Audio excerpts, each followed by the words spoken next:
Aynaya bakıyorsun, sadece bir saniye. Belki gözünün kenarında yeni bir kırışık, belki saçında daha önce hiç fark etmediğin beyaz bir tel gördün. Belki de hiçbir şey yok ortada, somut hiçbir sebep yok. Ama zihnine o düşünce aniden bütün ağırlığıyla düşüveriyor. Ben de öleceğim. Hı hı. Evet, o saniyelik donma anı. Aynen öyle. Sonra düşünce geldiği gibi hızla geçiyor. Başını çeviriyorsun, mutfağa gidiyorsun, hani telefonuna uzanıyorsun ve bambaşka bir şey düşünmeye başlıyorsun. Hayatına devam ediyorsun. Ama yani o düşünce gerçekten gidiyor mu yoksa zihninin o karanlık bir köşesine çekilip orada sessizce bekliyor mu? Açıkçası bekliyor. Sadece beklemekle de kalmıyor aslında. Zihninin o karanlık köşesinden hayatının bütün ritmini, aldığımız kararları, o saatlerimizi nasıl harcadığımızı şekillendiriyor. Hatta belki de etrafımızda gördüğümüz bütün bir medeniyeti o sessiz bekleyiş inşa ediyor diyebiliriz. Kendi hayatımı düşündüm bu incelemeye hazırlanırken, kaynakları okurken. Geçen gün tam da bu anlattığım aynaya bakma anını yaşadım. Bir anlığına o gerçekle yüz yüze geldim ve inanır mısın düşünce zihnime girdiği saniye adeta bir refleks gibi beynimi başka bir yere fırlattım. Ne yaptın mesela o an? Gittim bulaşıkları yıkamaya başladım. Bir yandan da hemen telefonumu alıp maillerimi yeniledim. Kaçtım yani. Resmen depara kalktım o düşünceden. Bu kaçış o kadar doğal ve o kadar otomatik ki. Neden böyle yapıyoruz? Neden o düşünceyle bir saniye bile aynı odada kalamıyoruz sence? Çünkü ortada evrimsel ve bilişsel çok ciddi bir açmaz var. Yani insan zihni temelde bir tahmin makinesi olarak çalışır. Yarına dair planlar yapar, tehlikeleri öngörür, kendi varoluşunu, geçmişini ve geleceğini soyut bir şekilde tasavvur edebilen tek canlıyız. Ama işte o aynı gelişmiş beyin kendi yok oluşunu simüle edemez. Nasıl yani? Hiçliği hayal edemiyor mu? Edemez, bir hiçliği nasıl hayal edebilirsin ki? Beyin bu noktada adeta hata veriyor, çöküyor. Psikiyatrist Irving Yalom'un o harika tespiti tam da buraya oturuyor aslında. Yalom, ölüm korkusunun yüzeyin altında sürekli titreştiğini söyler. Bak, felç ediyor demiyor, titreşiyor diyor. Titreşiyor, evet. Bu çok doğru bir kelime. Çok az insan bu korku yüzünden yatağa düşer. Ama neredeyse hepimiz, istisnasız hepimiz, bu titreşimi bastırmak için hayatlarımızı adeta yeniden örgütleriz. O titreşim kelimesi durumu gerçekten çok iyi özetliyor. Yani bu sürekli meşgul olma halimiz var ya, durmadan bir yerlere yetişmeye çalışmamız, o bitmek bilmeyen toplantılar, hani sosyal medyada saatlerce ekran kaydırmalarımız, bütün bunlar aslında evde yalnızken o sağır edici sessizliği duymamak için televizyonun sesini sonuna kadar açmaya mı benziyor? Kesinlikle öyle. Çok yerinde bir benzetme bu. O televizyonun sesi bizim kariyer hedeflerimiz, takvimlerimizdeki o renkli bloklar, bitmeyen günlük telaşlarımız. Ve işin en ilginç tarafı şu, Yalom'un altını çizdiği gibi bu televizyonun sesini açma hali seni zayıf biri yapmaz. Nevrotik bir durum değil yani bu. Asla değil. Bu bir hayatta kalma donanımıdır. O titreşimi duyduğunda ben zayıfım ya da neden bununla yüzleşemiyorum demek yerine bunun son derece insani, hatta tamamen biyolojik bir refleks olduğunu anlamak gerekiyor. Bir dakika araya girebilir miyim burada? Şunu düşünmeden edemiyorum. Eğer bireysel olarak hepimiz evdeki o televizyonun sesini sonuna kadar açıyorsak, bunu kolektif olarak da yapıyor olmalıyız. Hı hı. Yani sadece benim bulaşık yıkamam veya maillere bakmam değil mevzu. Toplum olarak, bütün bir insanlık olarak da o sessizlikten kaçıyor olmalıyız. İşte işin rengi tam da burada değişiyor. Kaynaklarımızda incelediğimiz Ernest Becker'ın o sarsıcı teorisi tam da bu kolektif kaçış üzerinedir. Becker, uygarlık dediğimiz şeyin çok büyük bir kısmının dinlerin, sanatın, kariyer yapmanın, devasa anıtlar dikmenin, hatta çocuk sahibi olmanın bile aslında ölüme karşı inşa edilmiş devasa kaleler olduğunu savunuyor. Bütün bir uygarlık mı? Yani bekle bir saniye. Şimdi Mimar Sinan, Süleymaniye Camii'ni sırf bu titreşimden kaçmak için mi yaptı? Ya da ne bileyim bugün Silikon Vadisi'ndeki bir girişimci Mars'a gitme planlarını ölümden korktuğu için mi yapıyor? Yani ilk duyduğunda Bu bana açıkçası biraz indirgemeci geliyor. Yani işin içinde saf bir merak, bir yaratma coşkusu veya dünyayı keşfetme arzusu hiç mi yok? Her şeyi ölüm korkusuna bağlamak biraz fazla iddialı değil mi sence de? İlk bakışta fazla iddialı, hatta rahatsız edici geliyor insana, haklısın. Becker da zaten insanların her sabah kalkıp ben öleceğim, bari gidip devasa bir şirket kurayım diyerek uyandığını söylemiyor. Evet, o çok saçma olurdu zaten. Kesinlikle. Onun bahsettiği şey insanın içindeki o derin, çözümsüz çelişki. Şöyle düşün. İnsan zihniyle sonsuzluğu kavrayabilen, yıldızların ömrünü hesaplayabilen bir varlık ama aynı zamanda hastalanan, yaşlanan ve günün birinde tamamen yok olacağını bilen etten kemikten bir bedene hapsolmuş durumda. İnanılmaz bir tezat var ortada. Evet ve bu tezat korkunç bir bilişsel uyumsuzluk yaratıyor. İşte zihnimiz bu dayanılmaz uyumsuzluğu çözmek için ölümsüzlük projeleri inşa ediyor. Ölümsüzlük projeleri. Yani fiziksel olarak hayatta kalamayacağımızı anladığımız an sembolik olarak hayatta kalmanın yollarını arıyoruz. Aynen öyle. Kendimizden daha uzun yaşayacak bir şeye tutunma çabası bu. Kimi bir roman yazar, kimi bir sokağa adını verdirmek için milyonlarca dolar bağışlar, kimi servet biriktirir. Hatta çocuk sahibi olmanın altında bile o genetik veya kültürel mirasını yarına bırakma güdüsü yatar. O büyük boşluğa ben buradaydım ve bir iz bıraktım deme çabası. Tam olarak bu. Yani Mars'a gitmek isteyen o girişimci belki bilinçli olarak her gün ölümden kaçmıyor ama adını insanlık tarihine, yani o tırnak içindeki ölümsüzlüğe kazıma arzusu o projeyi alttan alta iten devasa bir motor aslında. Açıkçası bunu düşünmek bile inanılmaz yorucu. Yani milyarlarca insan yüzyıllardır o gerçeği bastırmak için durmadan uğraşıyor. Kafamda şöyle bir analoji canlandı sen anlatırken. Hayatın boyunca kusursuz bir dijital arşiv yaratıyorsun, mükemmel bir şirket kuruyorsun, inanılmaz bir sosyal ağ inşa ediyorsun. Hı hı. Ama tam masadan kalkacağından biri gelip o ana sunucunun o fişini çekiyor. Ve her şey, bütün o çaba silinip gidiyor. O fişin çekileceğini hepimiz içten içe biliyoruz, değil mi?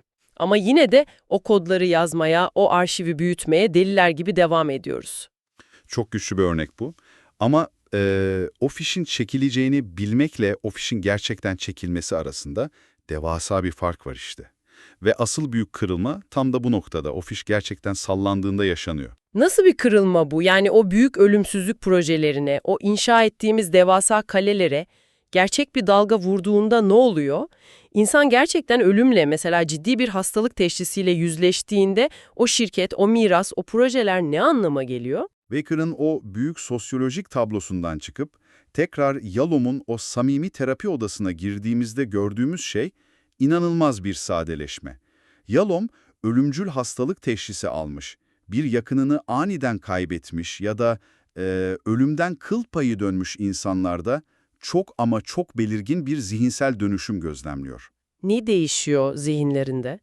O güne kadar hayatlarını domine eden, gelecek 10 yılı şekillendiren o büyük ölümsüzlük projeleri var ya, onlar bir anda bütün anlamını yitiriyor.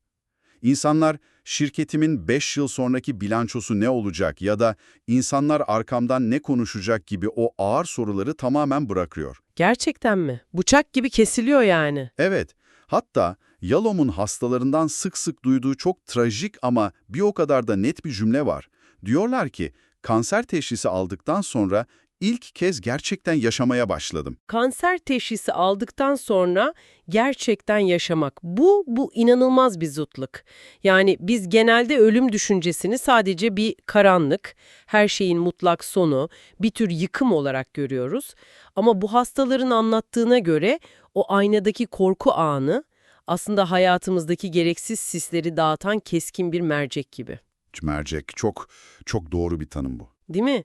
Yani o merceği gözüne taktığında geleceğe dair o ağır zihinsel yük, o sahte beklentiler, o gürültü tamamen bulanıklaşıyor. Geriye sadece sahici olan net bir şekilde kalıyor. Kesinlikle. Çünkü ölüm düşüncesi eğer gerçekten idrak edilirse dikkati radikal bir şekilde daraltır ve keskinleştirir. Zihin artık 10 yıl sonrasının o hayali sorunlarıyla veya başkalarının ne düşüneceğiyle ilgilenmeyi bırakır.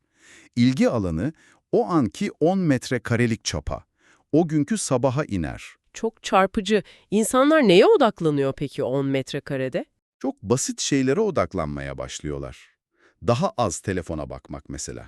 Veya yıllardır içini kemiren ama sürekli ertelenen o zor konuşmayı nihayet yapmak. Bir dostun yüzündeki değişimi fark etmek. Dışarıdaki rüzgarın sesini duymak.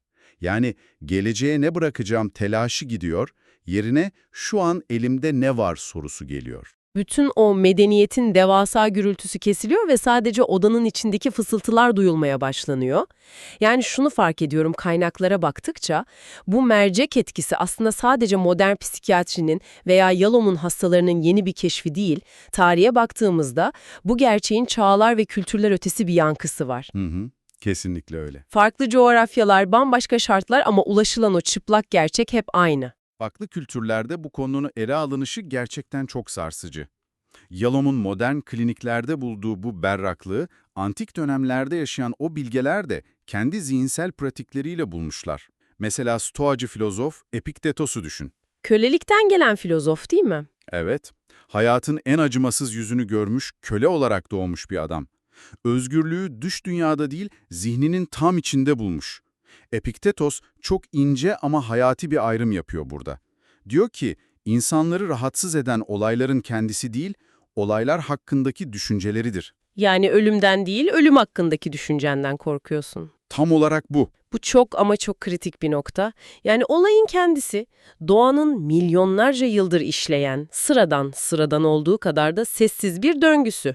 Bir yaprağın dalından yavaşça düşmesi gibi bir şey aslında. Kesinlikle. Ama bizim zihnimizin ona yüklediği o devasa anlam, o hiçlik fikrinin yarattığı dehşet, o benliğin kayboluşu var ya, asıl bizi zehirleyen, bizi o bulaşık yıkama deparına kaldıran şey olayın kendisi değil, bu düşüncenin ağırlığı. Aynen öyle. Ölüm nesnel bir gerçekliktir. Ama o gerçeklik karşısında alacağın tutum, onunla nasıl bir ilişki kuracağın tamamen senin elinde. Ve işin ilginç yanı, bu sadece kölelikten gelen bir filozofun değil, aynı dönemlerde dünyanın en güçlü adamının da temel pratiğiydi. Roma İmparatoru Marcus Aurelius'tan bahsediyorsun sanırım. Evet, dünyanın o dönemki tek hakimi, sınırsız mutlak bir güce sahip. Bak bir imparatorun ölüm gerçeğiyle ilişkisi benim her zaman garibime gitmiştir. Yani düşünsene etrafındaki herkes ona yarı tanrı gibi davranıyor. Elini şıklattığında şehirler inşa ediliyor, ordular yürüyor. Neden böyle bir adam durduk yere kendi ölümlülüğünü kendine hatırlatmak istesin ki? Çünkü o da o mutlak gücün insanı nasıl bir canavara, nasıl bir kibre dönüştürebileceğini çok iyi biliyordu. Aurelius'un her sabah kendini hatırlattığı o meşhur memento mori, yani ölümlü olduğunu hatırla pratiği, sanıldığının aksine bir karanlığa gömülme veya hayattan kopma ritüeli değildi. Değildi değil mi? Daha çok bir uyanış gibi. Tam tersine bir uyanıştı. En güçlü orduların, en büyük hazinelerin bile o son nefesi bir saniye bile geciktiremeyeceğini kendine hatırlatıyordu her sabah.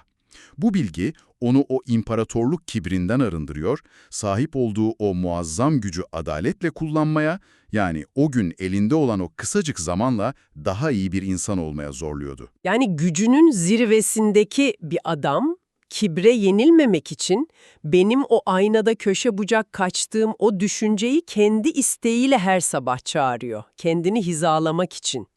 Bu Batı'nın veya Stoacıların bakış açısı. Peki dünyanın tamamen öbür ucuna, Doğu estetiğine bakarsak ne görüyoruz? Mesela Matsuo Basho'nun o son anlarındaki tutumu beni kaynakları okurken gerçekten çok sarstı. Matsuo Basho, 17. yüzyıl Japon edebiyatının büyük ustası. Bütün hayatını bir yerden bir yere yürüyerek, doğanın o ince detaylarını sessizce gözlemleyerek geçirmiş bir şair. Basho, ölüm döşeğindeyken, artık son saatlerini yaşarken bir haiku kaleme alıyor. Evet, o şiir. Diyor ki, "Yolculukta hastalandım, düşlerim kupkuru tarlalar üzerinde dolaşıp duruyor. Bu dizelerdeki o teslimiyet, o isyansızlık hali inanılmaz değil mi? Bir bitişten, bir yok oluştan ziyade sanki bir şey devam ediyor gibi bir akış var orada. Çünkü Doğu'nun o derin felsefesinde, özellikle Zen etkisindeki estetikte, ölüm bir duvar, o sert bir bitiş çizgisi olarak görülmez. O, doğanın devam eden ritminin, o büyük yolculuğun doğal bir parçasıdır. Japonya'daki sakura mevsimini, o meşhur kiraz çiçeklerini düşün mesela. Hı hı. Sadece bir hafta açarlar ve sonra rüzgarla savrulup dökülürler.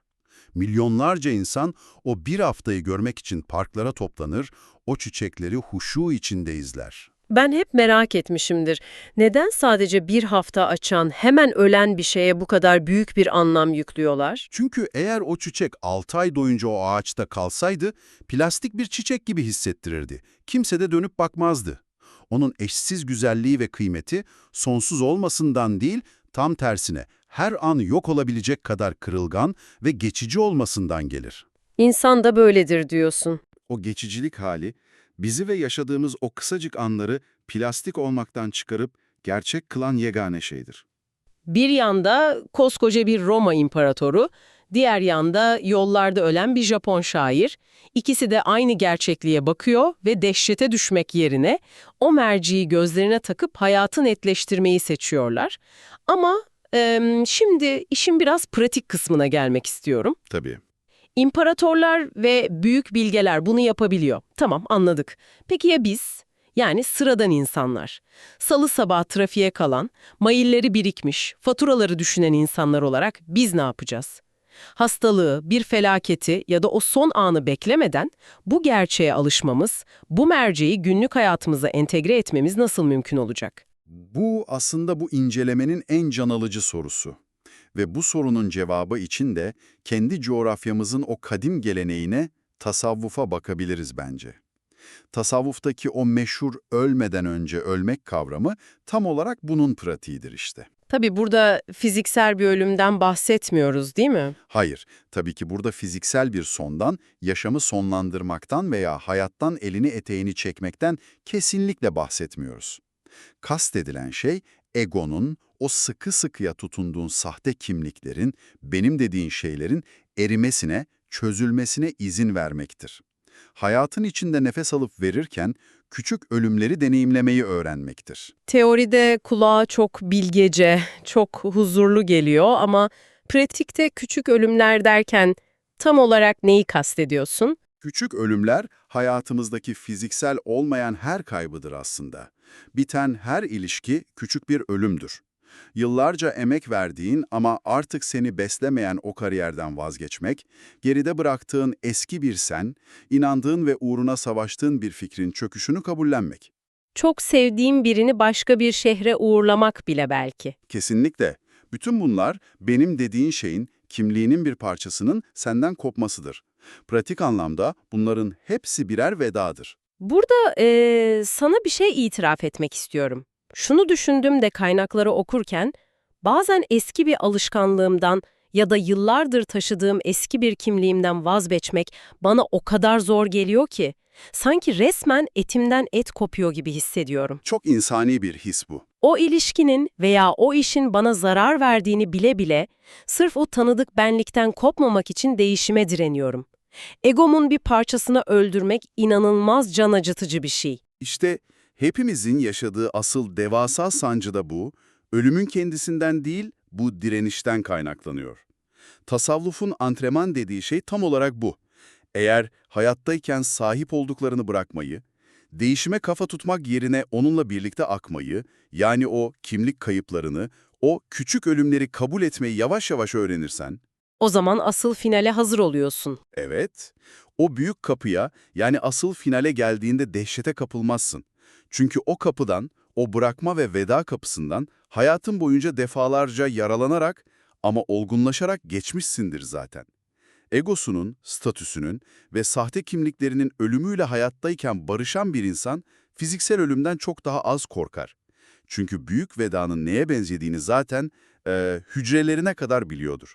Demek ki bizim temel sorunumuz ölümün kendisiyle değil, hayattayken bırakmayı hiç pratik etmemiş olmamızla ilgili. Kesinlikle öyle. O zaman en başa dönersek, o aynadaki yansımadan kaçmamıza gerçekten gerek yok. Gelen o düşünceyle savaşmamıza veya hemen bulaşık yıkamaya koşmamıza gerek yok. Kesinlikle gerek yok. İncelediğimiz bütün bu kaynakların gösterdiği gibi önümüzde temelde yürüyebileceğimiz iki farklı yol var. Nedir o iki yol? Bunu netleştirelim. Birinci yol, o aynaya baktığında yaptığın o ilk otomatik hareket. Bastırmak. hızlanmak, o içsel televizyonun sesini sonuna kadar açmak ve o titreşimin hayatının her alanında alttan alta devam etmesine, senin tüm kararlarını, hırslarını yönetmesine izin vermek. Gelecek için sürekli kaleler inşa edip, bugünün ellerinden kayıp gitmesine seyirci kalmak. Çoğu insan bu yolda yürüyor maalesef. Evet, yürür. Ve en başında dediğimiz gibi bu onları suçlanacak ya da zayıf insanlar yapmaz. Sadece biyolojilerine yenilmiş insanlar yapar. Ve ikinci yol? İkinci yol ise çok daha fazla cesaret ister. O aynadaki düşünceyi bir adım bile geri atmadan dimdik bakabilmek. Evet, ben de öleceğim diyebilmek ve bu gerçeği üstüne çöten bir karanlık olarak değil, hayatı aydınlatan bir mercek olarak kullanmak. O büyük projelerin 10 yıl sonrasının o yorucu kaygılarının gürültüsünü kısıp zihnini şu anki gerçeğe demirlemek. Madem geçiciyim, o zaman şu an, bu sabah içtiğim kahve, yanımdaki dostumla ettiğim o sıradan sohbet, şu dışarıdan gelen rüzgar, bütün bunlar ne kadar kıymetli diye sorabilmek. Bu yol emek ister, o küçük ölümlerle her gün yüzleşmeyi gerektirir. Ama inanın bana, o televizyonun sesini kısmak, bir insanın yaşayabileceği en özgürleştirici deneyimdir. Şunu çok net anlıyorum ki bu titreşimi, bu varoluşsal korkuyu içinde taşımak ve onunla yüzleşmek seni asla zayıf yapmıyor. Tam tersine medeniyetin o kalın sisini dağıtıyor ve neyin yaşamaya değer olduğunu acımasız ama bir o kadar da kusursuz bir netlikle ortaya çıkarıyor. O zaman hastaların, filozofların ve bilgelerin bize anlattıklarının ardından geriye tartışılacak bir teori veya çözülecek devasa bir bulmaca kalmıyor. Sadece sessizce kendimize sormamız gereken tek bir soru kalıyor. Evet. Seni en çok tüketen şey gerçekten önemli mi?